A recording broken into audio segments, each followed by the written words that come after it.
فتاوی عالمگیری اور بحر الرائق میں پیسے دے کر زنا کو جائز قرار دیا گیا ہے۔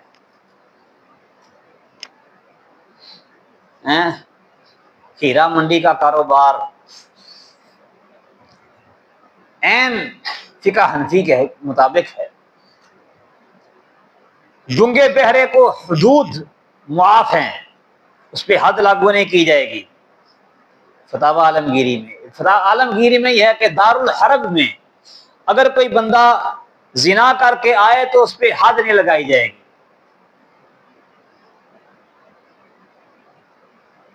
جی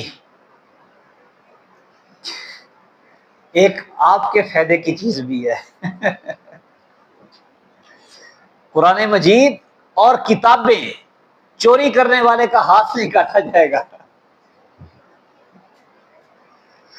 وہ ہمارے ساتھ ایک طالب علم تھا، اس کو جو بھی کتاب اچھی لگتی تھی نا تو وہ کہتا تھا الحکمت ضالۃ المؤمن این وجدھا فہو احق بھا، یہ مومن کی گمشدہ متاع ہے، جہاں پہ بھی پائے یہ مومن کا زیادہ حق ہے، لہذا وہ چھین کے لے جاتا تھا جہاں سے اس کا بس چلے کہ یہ بدہ مومن کے لیے ہے۔ تو ہدایہ شریف کے کتاب السارقہ میں لکھا ہے کہ کتابوں کی چوری پر ہاتھ نہیں کہا، یہ تو علم ہے، علم بھلا چوری ہوتا ہے۔ پھر گردہ فروش، بچے اغوا کر کے بیچنے والے، کوئی حد نہیں ہے اس پہ۔ اور بھی بتاؤں، مسجد سے اگر کوئی چوری کرے تو اس پہ حد نہیں لگے گی۔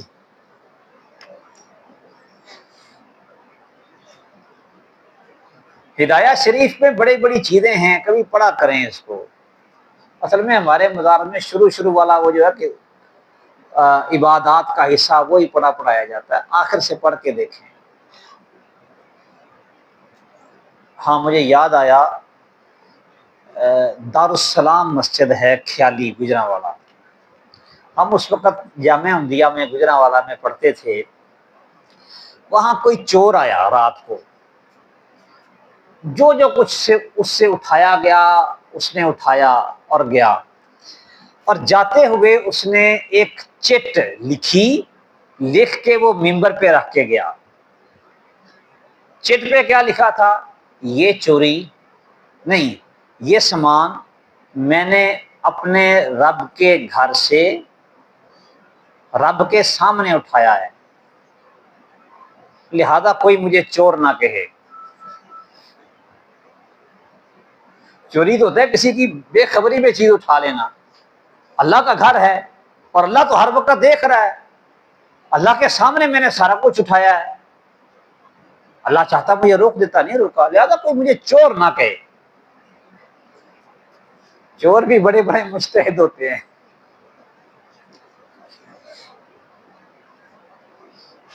پھر پہرے داروں اور محافظوں کی موجودگی میں اگر کوئی آدمی دکان سے چوری کرے تو اس کو کھلی چھوٹ ہے،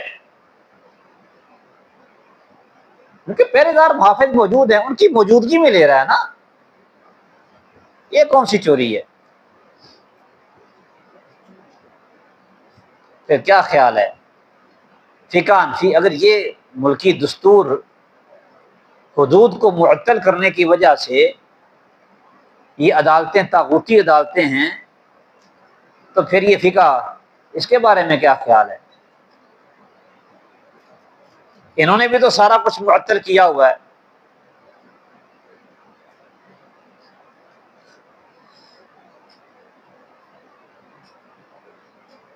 تو اس لیے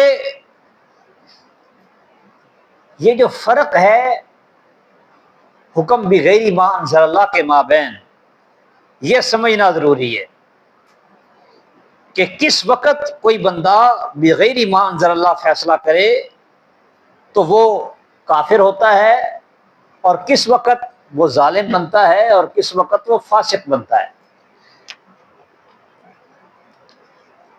عقیدہ تحاویہ کی آپ کو عبارت تو یاد ہوگی نا، لا نکفر احدا بذنب ما لم یستحلہ، جب تک یہ آدمی اللہ کے نازل کردہ احکام کے خلاف فیصلہ صادر کرنا اپنے لیے حلال نہ سمجھے، کافر نہیں ہے۔ عملی کوتاہی ہوتی ہے بندے کی۔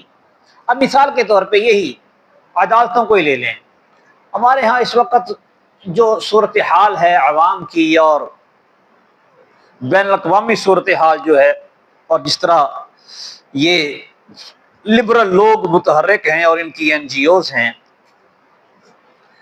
کیا خیال ہے آپ کا؟ اگر کوئی جج شادی شدہ زانی کے بارے میں یہ فیصلہ لکھ دیتا ہے کہ اس کو سنگسار کر دیا جائے، کیا وہ رجم ہو جائے گا؟ وہ بڑی عدالت میں جائے گا، لوگ کیس کو اٹھائیں گے، پوری دنیا متحرک ہو جائے گی کہ ہیں یہاں حدود اللہ کا نفاذ ہونے لگا ہے، سارے پیچھے پڑ جائیں گے ہاتھ دھو کے۔ وہ جس کے خلاف جج نے فیصلہ دیا ہے تقریباً 95% امید یہی ہے، بلکہ 100% امید یہ ہے کہ اس کے اوپر رجم کی حد نافذ نہیں ہوگی۔ جس نے یہ فیصلہ دیا ہے وہ بچے گا کہ نہیں، اس کے بارے میں 90% یقین یہی ہے کہ وہ گیا کام سے۔ اب بتائیں جج کیسے فیصلہ دے کہ چور کا ہاتھ کاٹ دو، زانی کو سنسار کر دو، کیسے دے؟ اس کی اپنی مجبوریاں ہیں، وہ دل کی خوشی سے یہ کام نہیں کر رہا، اور نہ ہی یہ احکام وضعیہ کو وہ احکام شرعیہ سے بہتر قرار دے رہا ہے۔ نبی کریم صلی اللہ علیہ وسلم کے زمانے میں آپ اندازہ لگائیں، کسی ایک بندے کے بارے میں بتائیں جس کو زنا کی حد لگی ہو، کوئی ایک بندہ جس کو زنا کی حد لگی ہو اور اس پہ حد لگی ہو مقدمہ چلنے کے بعد۔ جن پر بھی حد لگی ہے سارے معترف تھے، سب نے اعتراف کیا تھا، طہرنی یا رسول اللہ صلی اللہ علیہ وسلم۔ اصل میں حدود اللہ کا نفاذ ایسے نہیں ہوتا، اس کے لیے معاشرہ کھڑا کرنا پڑتا ہے، تربیت کرنا پڑتی ہے۔ آج یہ لوگ سمجھتے ہیں کہ ہم اگر حکومت میں آ گئے، اسمبلیوں میں آ گئے، مولوی لوگ، تو شاید حدود اللہ کا نفاذ ہو جائے۔ بلکہ میں تو مثال دیا کرتا ہوں، جب یہ کاف لیگ کی حکومت تھی اپنا مشرف کے دور میں، مسلم لیگ کاف کی، تو اس وقت یہ جو کے پی کے تھا، خیبر پختونخوا، یہ سارے کا سارا مولویوں کی حکومت میں تھا، متحدہ مجلس عمل کی۔ سندھ بھی تقریباً آدھا ان کے پاس تھا، بلوچستان میں بھی ان کی اکثریت تھی، مولوی چھائے ہوئے تھے اسمبلیوں میں۔ لیکن اس دور میں کتنے قوانین ہیں جو مشرف نے بنوائے ہیں خلاف شرع۔ پنجاب کی جو کہ اسمبلی بڑی ہے، تعداد زیادہ، کام نکال لیتے ہیں وہ۔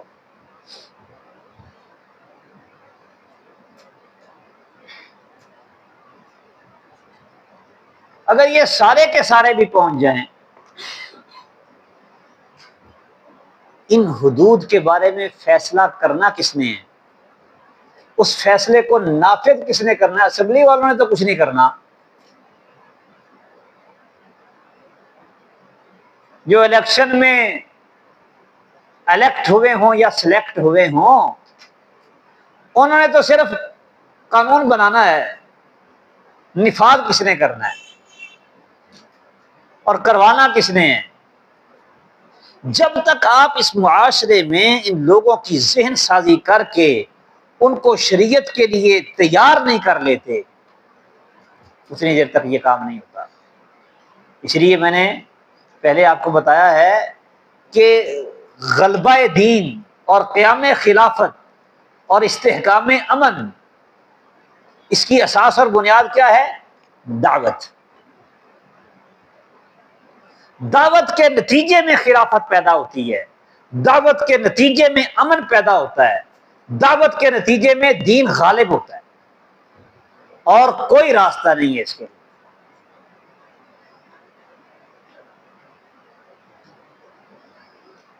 حکمرانوں کو کوسیں چل پڑتے ہیں، اپنے 4 5 6 فٹ کے قد کے اوپر تو اسلام نافذ نہیں ہوتا۔ لہذا یہ شبہ کہ یہ سارے ہی کافر ہیں، یہ شبہ ہی غلط ہے۔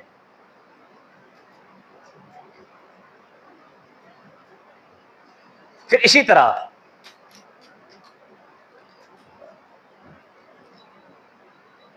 ایک بہت بڑا شبہ یہ بھی پیش کرتے ہیں کہ جو مرجیہ تھے نا، مرجیہ، وہ یہ کہتے تھے کہ اسلام لانے کے بعد بندہ کوئی بھی گناہ کرے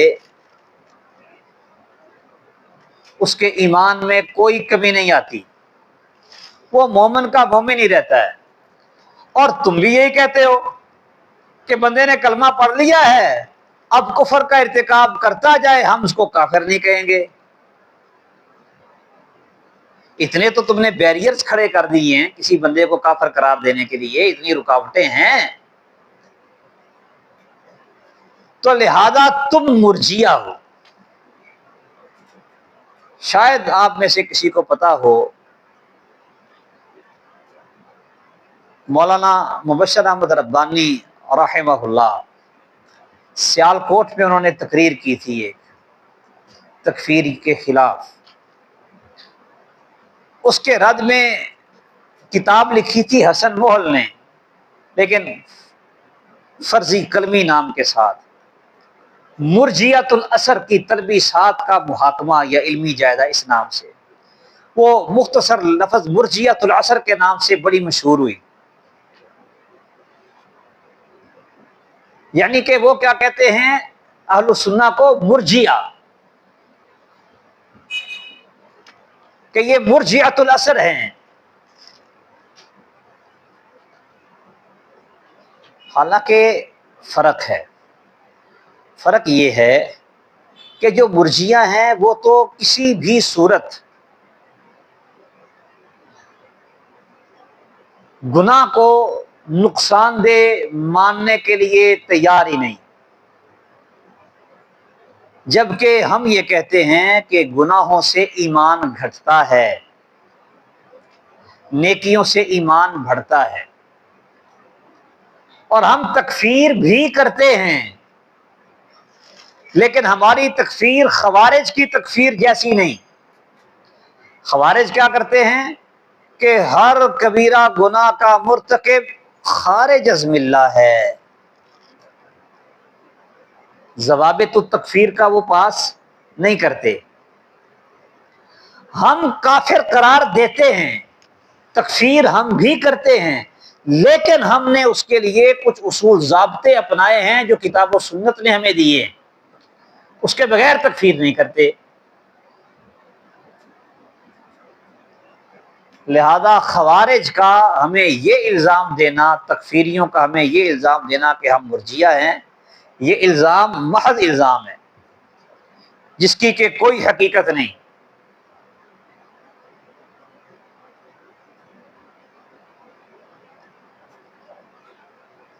پھر اسی طرح الولاء والبراء، الولاء والبراء، اس کو بنیاد بناتے ہیں، من یتولہم منکم فإنہ منہم، جو ان کے ساتھ یاری دوستی لگائے کافروں کے ساتھ وہ انہی میں سے ہے۔ حالانکہ ولا میں فرق ہے، یاری دوستی لگانے سے اللہ نے منع نہیں کیا، لا ینہاکم اللہ عن الذین لم یقاتلوکم فی الدین،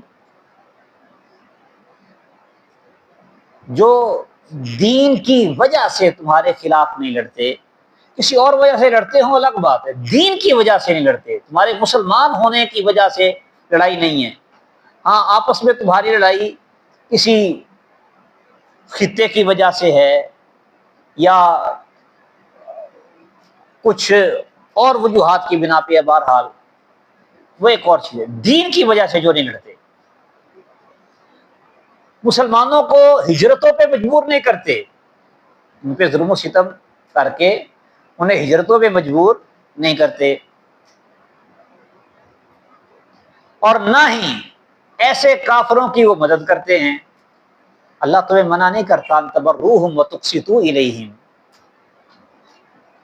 تم ان کے ساتھ نیکی کرو، ان کے ساتھ انصاف کرو، اللہ تو انصاف کرنے والوں کو پسند کرتا ہے۔ منع کن کے ساتھ یاری لگانے سے ہے؟ منع ہے ان کے ساتھ یاری لگانے سے جو مسلمانوں سے ان کے اسلام کی وجہ سے لڑتے ہیں، مسلمانوں کو گھروں سے نکالتے ہیں، بے گھر کرتے ہیں، ہجرتوں پہ مجبور کرتے ہیں، ان کے ساتھ یاری لگانا منع ہے۔ یعنی کہ کافر بھی سارے ایک جیسے نہیں، کافر کافر میں بھی فرق ہے، اور یہ فرق اللہ نے قرآن مجید میں کئی جگہوں پہ بیان کیا ہے۔ اور پھر ایک ہے یاری لگانا، یعنی کہ ان کے ساتھ معاشرتی تعلقات رکھنا، تجارت کرنا،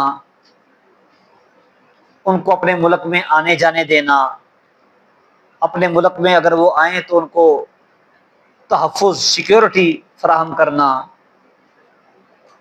ٹھیک ہے، ان کو سیر و سیاحت کی، تعلیم کی اجازت دینا،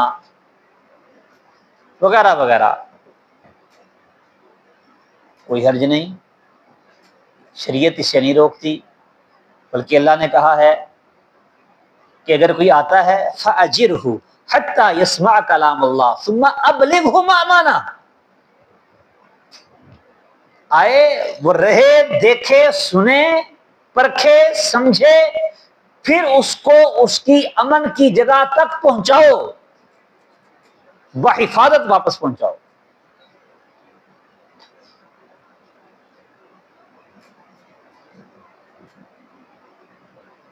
جو منع ہے وہ کیا ہے؟ ان کے ساتھ دلی دوستی لگانا، یہ منع ہے۔ کافروں کے ساتھ معاشرتی تعلقات استوار کیے جائیں، لیکن دل سے ان کو مبغوض سمجھا جائے، برا جانا جائے، گھٹیا ترین لوگ ہیں، ذلیل القدر ہیں، دل میں ان کے لیے جگہ نہ ہو۔ ہاں اگر قلبی میلان ان کی طرف ہوتا ہے اور ان کی عزت و تکریم دل میں پیدا ہوتی ہے، یہ تعلق جو ہے، ایسی یاری، ایسی دوستی، یہ منع ہے۔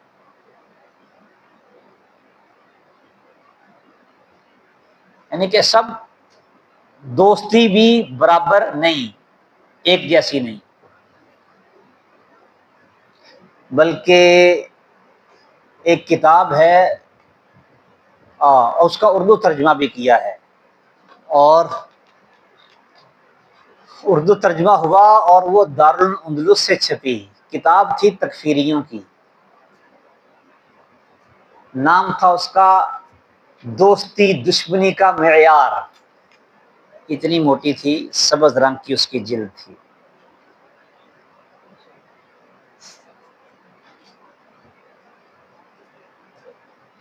ترجمہ کرنے والے فاضل مدینہ تھے،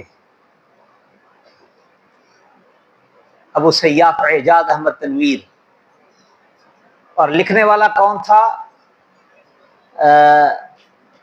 اب نام بھول گیا،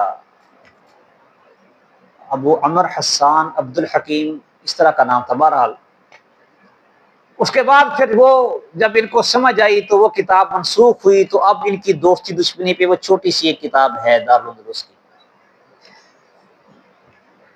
اچھا اس میں یعنی کہ وہ کتاب کس کی تھی؟ تکفیریوں کی اپنی، الولاء والبراء، بڑا اس نے مبالغہ آرائی کے ساتھ بیان کیا ہوا تھا، لیکن اس میں ایک بات بڑی پتے کی تھی، وہ کیا تھا؟ ولا اور تولی میں فرق، ولا اور تولی میں فرق، یہ آپ نے دیکھنا ہے کہ یہ اس نے کیا لکھا، اور اگر آپ اس کا کلام پڑھ لیں تو ان کے شبے کو آپ دیکھیں گے کہ یہ اپنی موت آپ ہی مر جاتا ہے، انہی کی کتاب سے ان کے شبے کا رد ہے۔ میرے سے یہ سوال ہوا تھا تو میں نے اپنے فتوے میں وہ پوری عبارت اس کی نقل کی، میں نے کہا میرا نہیں بنتا، نہ بن، اپنا تو بن، الجھا ہے پاؤں یار کا زلف دراز میں، لو آپ اپنے دام میں سے یاد آ گیا۔ تو ان کی اپنی کتاب میں وہ سارا کچھ ہے۔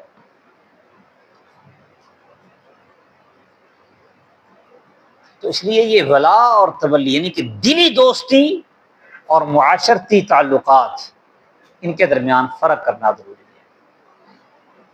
ہاں جی، اس کے علاوہ کوئی اور اشکال، شبہہ کسی کے ذہن میں ہو تو وہ پیش کرے۔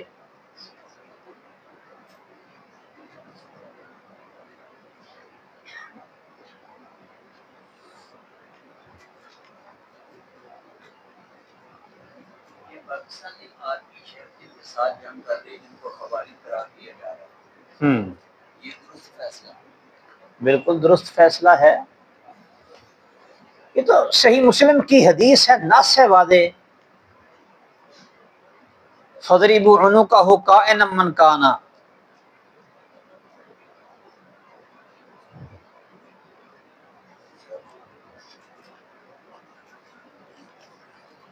جو بھی بغاوت پہ اترے گا، ایک مسلمان حاکم ہے اور اس کی حکم تلے مسلمان اکٹھے ہیں، جمع ہیں، اب کوئی وہاں پہ آ کے افتراق پیدا کرتا ہے اور اس حاکم کے خلاف تلوار اٹھاتا ہے، مار دو اس کو، یہ تو شرعی حکم ہے۔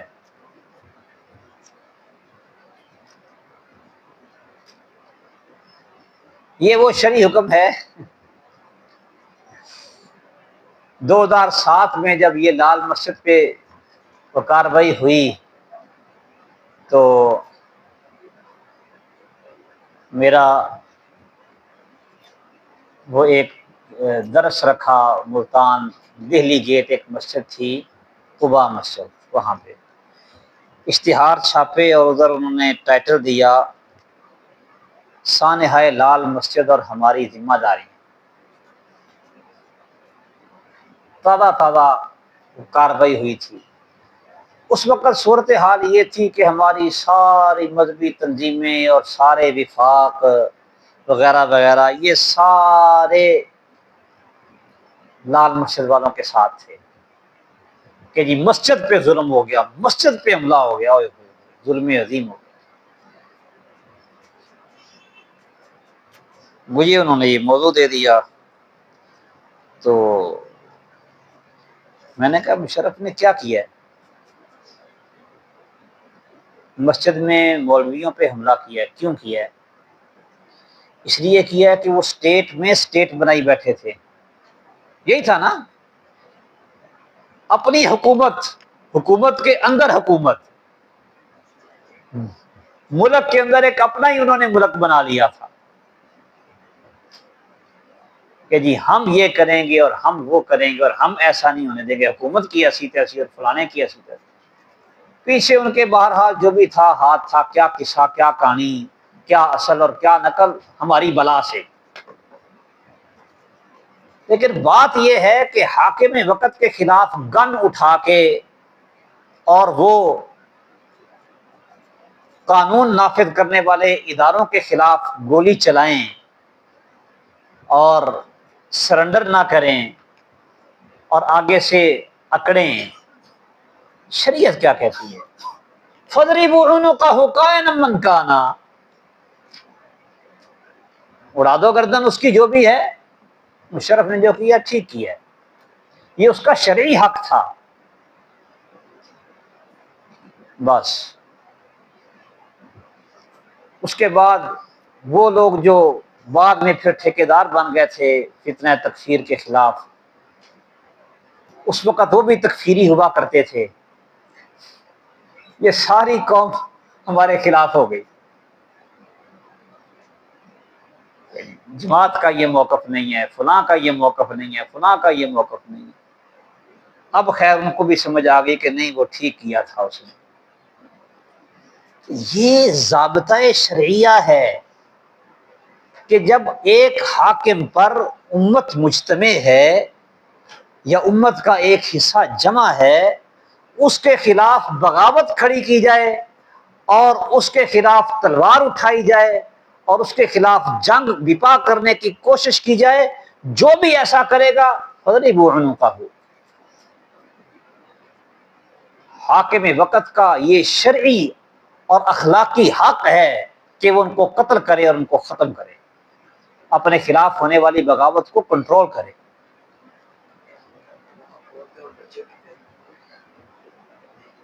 ہاں ظاہر ہے جب عورتیں اور بچے وہ ایسے انداز میں سامنے آ جائیں مقابلے کے لیے، یا ان کو ایسا بنا لیا جائے تو بھی ویسے ہوں گے. بہرحال انہوں نے تو کہا تھا کہ نکل جائیں، بہت ساری عورتوں کو نکالا. یہ جو اب مولوی وہاں بیٹھا ہوا یہ بھی برقع پہن کے نکلا تھا نا.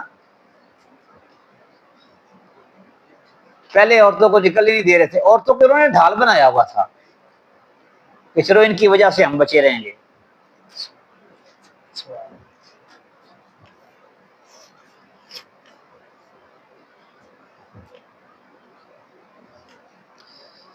مختلف مسالک کی مساجد میں ائمہ کے ایسے اعتقاد و نظریات جو توحید کو ٹھیس پہنچائیں، ایسے ائمہ کس حکم میں ہوں گے؟ یہی کہ ان کے عقائد توحید کو ٹھیس پہنچاتے ہیں، یہی حکم ہوگا ان کا.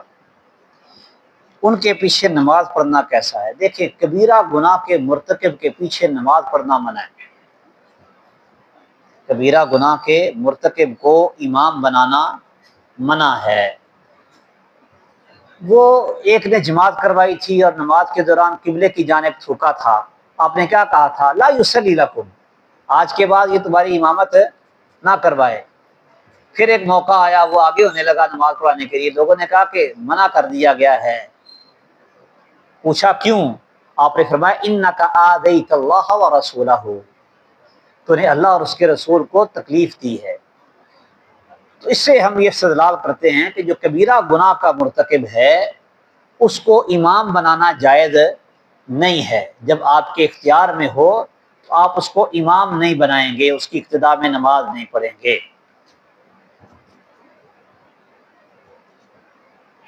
اور جو کفر شرک کا مرتکب ہے وہ تو اکبر الکبائر کا مرتکب ہے، اس پہ کفر کا حکم لگانا ایک الگ مسئلہ ہے.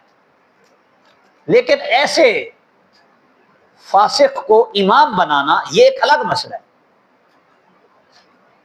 دونوں میں فرق ہے. کافر ہم اس کو نہیں کہیں گے جب تک شرائط پوری نہ ہو، موانع ختم نہ ہو، اتمام حجت نہ ہو، نہیں کہیں گے. لیکن نماز نہیں پڑھیں گے. کیوں؟ اللہ کے رسول صلی اللہ علیہ وسلم نے روک دیا، لا یصلی لکم، یہ تمہاری نماز نہ پڑھائے. جس وقت ائمہ جور ظالم حاکم تھے لیکن نظام صلاۃ قائم تھا، مسجد میں حکومت کا مقرر کردہ بندہ ہی امامت کرواتا تھا. اس وقت جب سیدنا عثمان رضی اللہ تعالی عنہ کے دور میں، آخر دور میں فتنہ بپا ہوا باغیوں کا، جو اہل فتنہ کا امام تھا اس کے پیچھے نمازیں پڑھی جاتی تھی. کیوں؟ اس لیے کہ اس امام کی اقتداء لازم ہے. نبی کریم صلی اللہ علیہ وسلم نے کہا تھا کہ ایسے لوگ ہوں گے جو کیا کریں گے؟ نمازوں کو تاخیر سے پڑھیں گے. تم نے کیا کرنا ہے؟ نماز ٹائم پہ پڑھ لینی، لیکن ان کے ساتھ پھر پڑھ لینی ہے. اس وقت جو سرکاری جماعت ہوتی تھی نا، سرکاری جماعت، اس میں شریک ہونا لازم تھا. جو شریک نہیں ہوگا اس کے اسلام پہ شک ہوگا.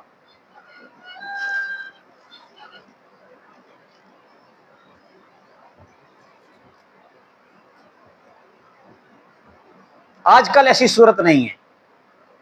آپ کو اختیار ہے، بلکہ اب تو ایسے بھی من چلے آتے ہیں، آگے جماعت ہو رہی ہوتی ہے، وہ پیچھے اپنی پڑھ کے چلے جاتے ہیں.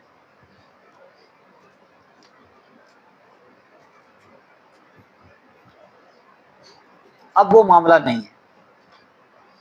اس لیے یہ کفر و شرک کے مرتکب کو، کبیرہ گناہ کے مرتکب کو امام بنانا نہ بنانا آپ کے اختیار میں ہے. جب یہ چیز آپ کے اختیار میں ہو تو آپ اس کو امام نہیں بنائیں گے. ہاں، اگر وہ متسلط امام ہو اور اس کے بغیر آپ کے پاس کوئی چارہ کار نہ بچے، یہ اگلا سوال ہے، تو پھر اگر آپ اس کے پیچھے نماز پڑھ لیتے ہیں، نماز ہو جائے گی. نماز ہو جانا الگ چیز ہے، اس کو امام بنانا اپنے اختیار سے، اس کو امام قبول کرنا، یہ الگ چیز ہے. دونوں کو خلط نہیں کرنا. انجینئر محمد علی مرزا سیدہ معاویہ عائشہ طلحہ زبیر رضی اللہ عنہم کو کس بنیاد پر باغی کہتا ہے؟ یہ تو بہت دور کا سوال ہے. سوال یہ ہے کہ وہ کس بنیاد پہ منہ کھولتا ہے، بولتا کس بنیاد پہ ہے، وہ کیا بول کے کہتا کہ یہ تو بعد کا مسئلہ ہے. وہ بولتا کس بنیاد پہ ہے؟ اس کے بولنے کی کوئی بنیاد نہیں تو اس کے بول کی کیا بنیاد ہوگی؟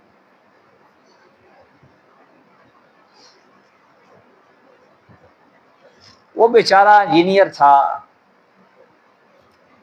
یو ای ٹی ٹیکسلا میں پڑھا، تو تھوڑی سی الف بھی اس نے سیکھ لی اور سمجھا اس نے کہ میں محقق دورہ بن گیا ہوں. اور اس نے اپنی تحقیقات، آوارہ تحقیقات پیش کرنا شروع کر دی، اور پھر لڑکتے لڑکتے لڑک گیا.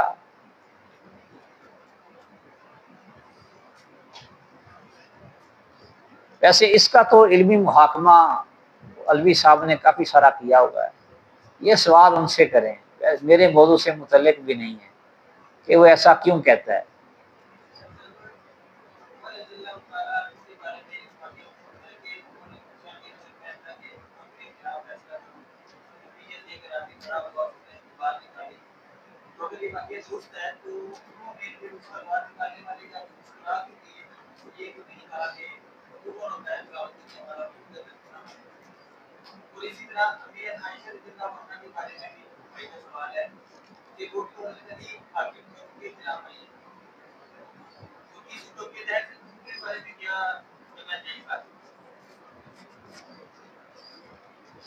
جو سیدنا عمر رضی اللہ تعالیٰ والا واقعہ ہے نا، چلو ہم اس کو صحیح مان لیتے ہیں کہ صحیح ہے. تو اس میں ہے کیا؟ میں نے کہا اگر میں ایسا کروں، اس نے تلوار نکال کے بتایا پھر ہم ایسا کریں گے. ہوا کچھ بھی نہیں تھا، فرضی بات. باقی رہا سیدہ عائشہ صدیقہ رضی اللہ تعالیٰ کا، تو انہوں نے کیا کیا تھا؟ کچھ بھی تو نہیں کیا. انہوں نے حاکم وقت کو درخواست کی تھی کہ آپ پہلے یہ فیصلہ کریں. جن کے ہاتھوں پہ آپ جن سے آپ اپنے ہاتھوں پہ بیعت لے رہے ہیں، یہ تو وہی باغی ہیں. انہیں پہلے آپ اپنی حکومت سے نکالیں، انہیں سائیڈ پہ لگائیں تاکہ لوگ آپ کو اس فتنے کا حصہ نہ سمجھیں. قاتلین عثمان سے بدلہ لیا جائے، یہی مسئلہ تھا. اسی لیے وہ متوقف تھے، اور اسی لیے سیدنا علی رضی اللہ تعالیٰ عنہ نے ان کو کچھ بھی نہیں کہا. یہ جو جنگوں کا درمیان میں سلسلہ چلا، یہ تو سارے معاملات ہی اور بن گئے نا.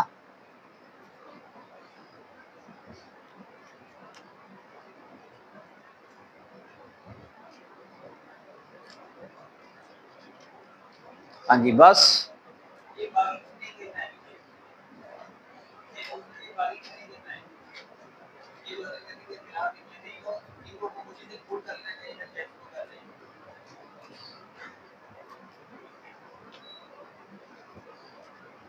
یہ باقی کیوں نہیں تھے؟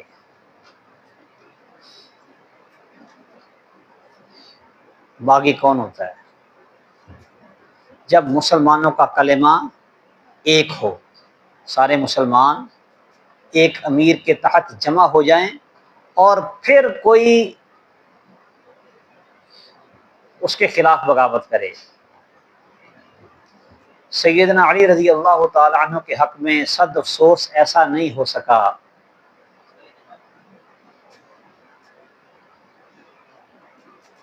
حتیٰ کہ بیعت نہ کرنے والے بیعت کرنے والوں سے زیادہ تھے. کلمہ مجتمع نہیں ہو سکا.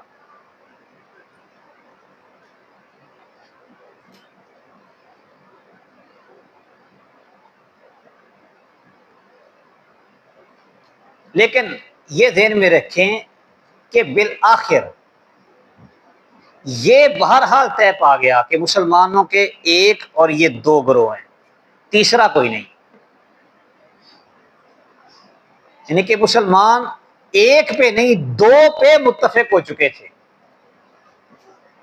اس طرح آج مسلمان اپنے اپنے ملک کے حاکموں پہ متفق ہیں. کتنے مسلمان ممالک ہیں؟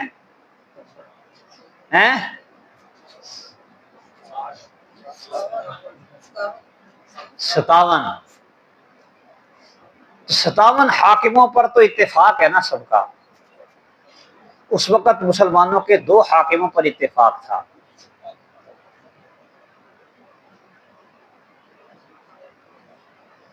اسی لیے جو پھر ان میں سے سیڈ مار کے نکلے وہ خوارج کہلائے.